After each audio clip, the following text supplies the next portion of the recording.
মাছের মাথা দিয়ে লাউয়ের এই রেসিপি একটা স্বাস্থ্যকর রেসিপি।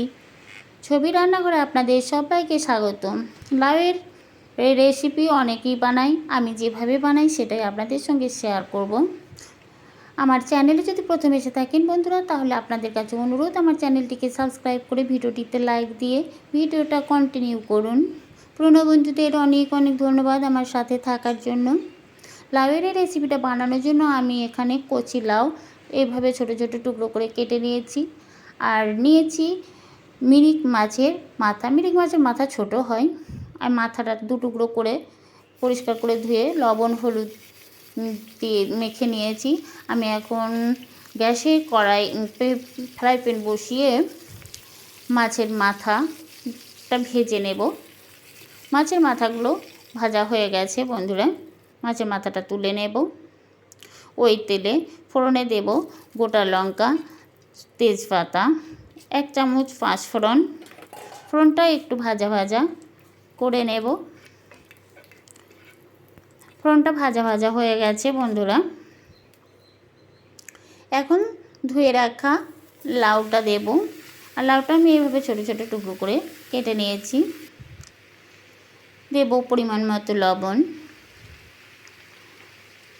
হলুদ গুঁড়ো, আর এখানে 1 চামচ থেকে একটু কম দিয়েছি কাঁচা জিরে গুঁড়ো।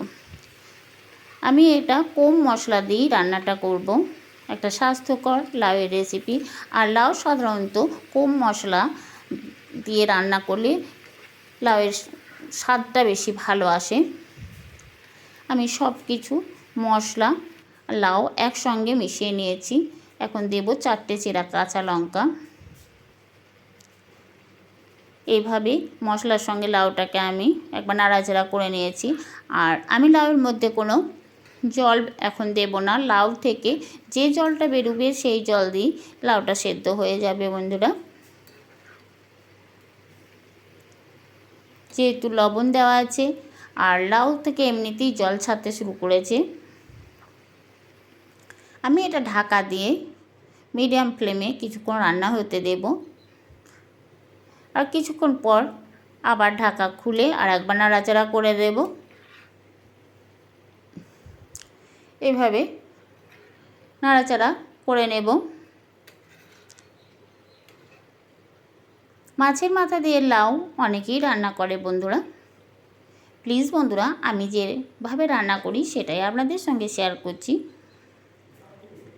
ফুল ওয়াচ করে দেবেন বন্ধুরা।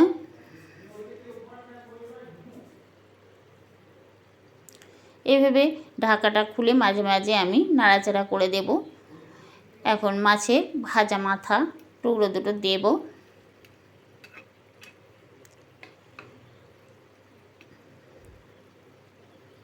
ঢাকা দিয়ে আরও 2 থেকে 3 মিনিট রান্না করে নেব। 2-3 মিনিট পর চলে এসেছি। পুরোপুরি জলটা শুকিয়ে গেছে। এখন ভালোভাবে একটু নাড়াচাড়া করে নেব।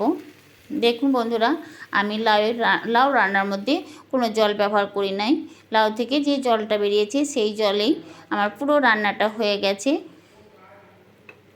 আপনারা চাইলে মাছের মাথাগুলো ভেঙে দিতে পারেন। আর এই রেসিপিটা কেমন হয়েছে অবশ্যই দেখেই বুঝতে পারছেন। দারুণ হয়েছিল বন্ধুরা। ভালো লাগলে লাইক কমেন্ট শেয়ার করবেন। আবার দেখা হবে পরের ভিডিওতে।